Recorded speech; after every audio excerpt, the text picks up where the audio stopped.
So,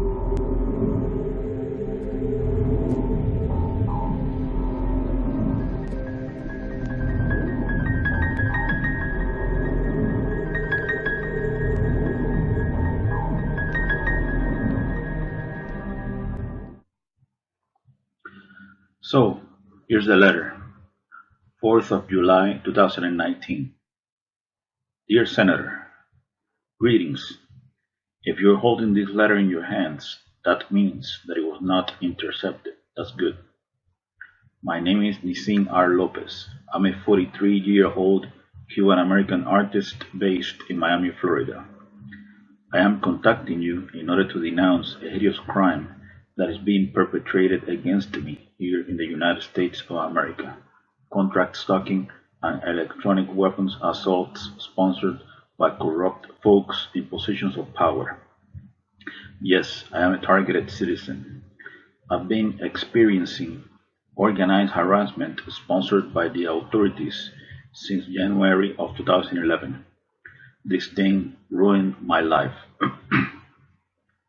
You might be saying to yourself, what exactly is organized harassment, right? Well, this is not easy to explain. One could say that contract stalking is bullying on steroids. Covert harassment, organized group stalking, or community-based mobbing is pretty much a form of political repression, extrajudicial punishment. Organized stalking is a secret program of the US government designed to destroy targeted individuals emotionally and psychologically through dark neurolinguistic programming and negative aversive stimuli. We're talking here about a multi-layered interagency program. Law enforcement is behind this, the intelligence community is behind this, and contractors are behind this as well. Private security companies mostly employ ex-law enforcement and ex-military. As far as the organized community harassment done to me, every single time I go out into the general public, the unjust systematic harassment is done by a group of people in an organized fashion using unethical means to torment, preoccupy, agitate, intimidate, and terrorize the isolated victim 24/7 no matter where he goes. I'm talking here about acts of provocation, street theater, invasion of space, noise campaigns, mimicking, directed conversations, engineered collisions, orchestrated synchronicities, entrapment, etc. Obstruction of daily activities based on choice reference patterns. The target is exposed to a stressor outside the range of usual human experience. He is terrorized 365 days a year, 24/7. He is kept in a state of anxiety and hypervigilance until he finally breaks down after years of indescribable psychological abuse.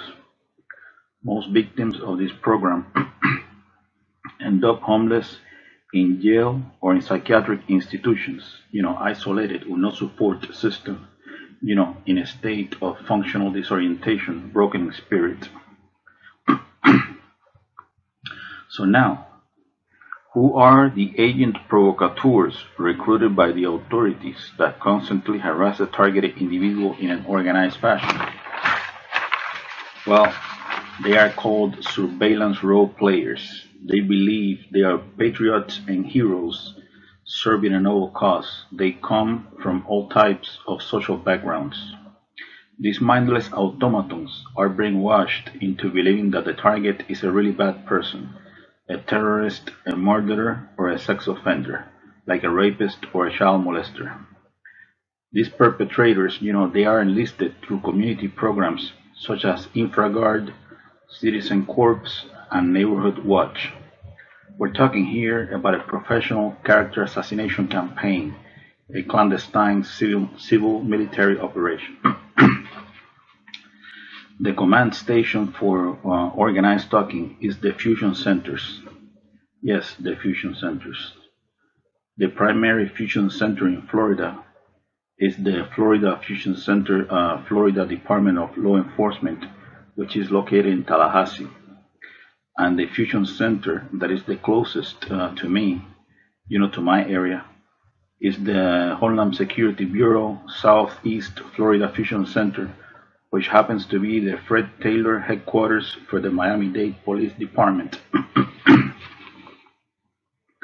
Overall, contract stalking is psychological warfare, a secret, illegal, long-term, unconstitutional surveillance program designed to neutralize outspoken, politically incorrect freethinkers that are designated as enemies of the state, even if they're just innocent, harmless, law-abiding citizens that pose no real threat to anyone.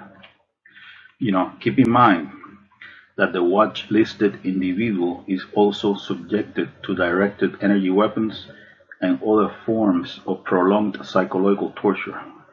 I'm talking about mind control neural weapons, remote neural monitoring.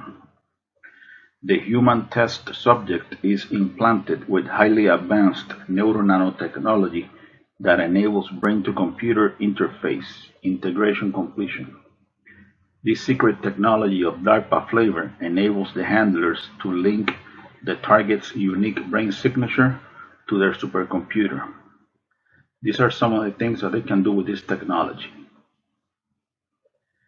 This technology enables the handlers to read the target's thoughts verbatim in real time.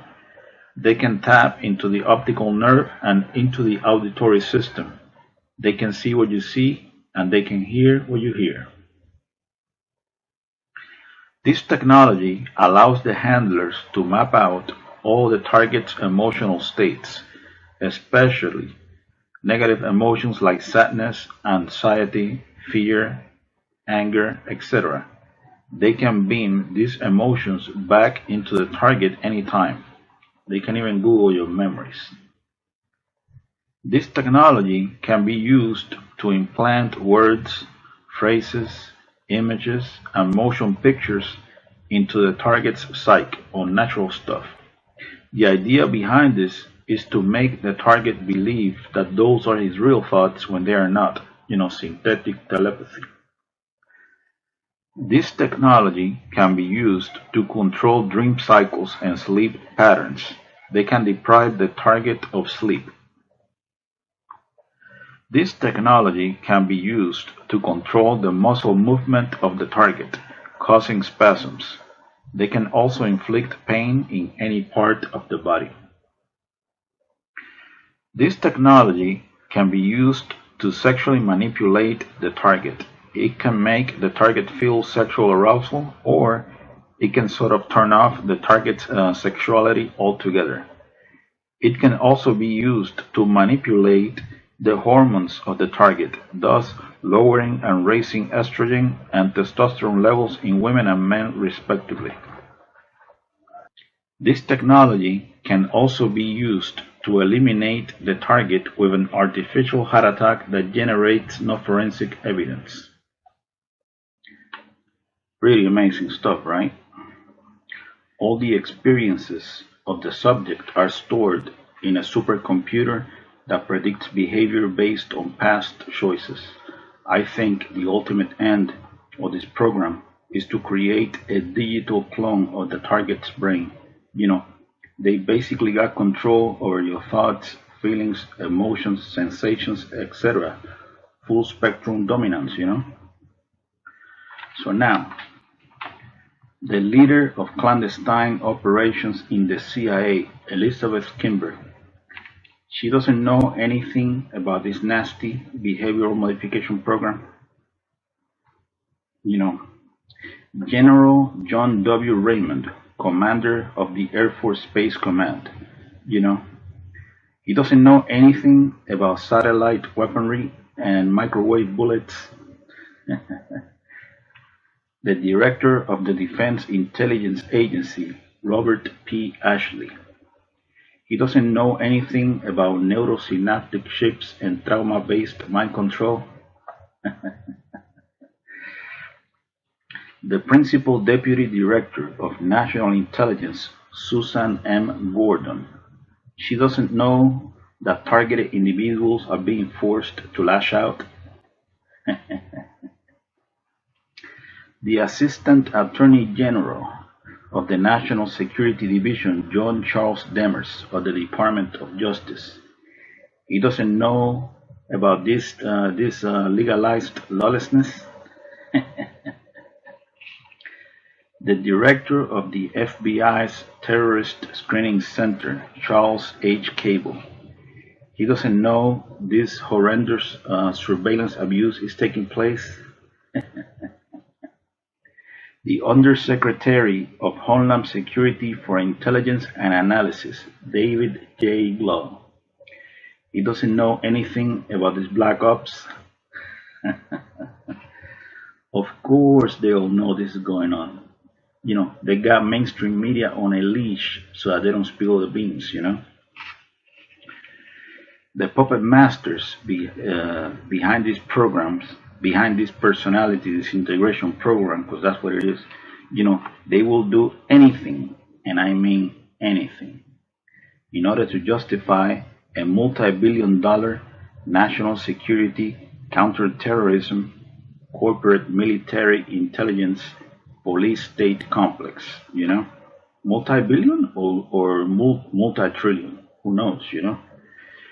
Think, for example, about how much money has been invested in projects like the brain research through advancing innovative neurotechnologies. This transhumanism agenda is big business, that's for damn sure.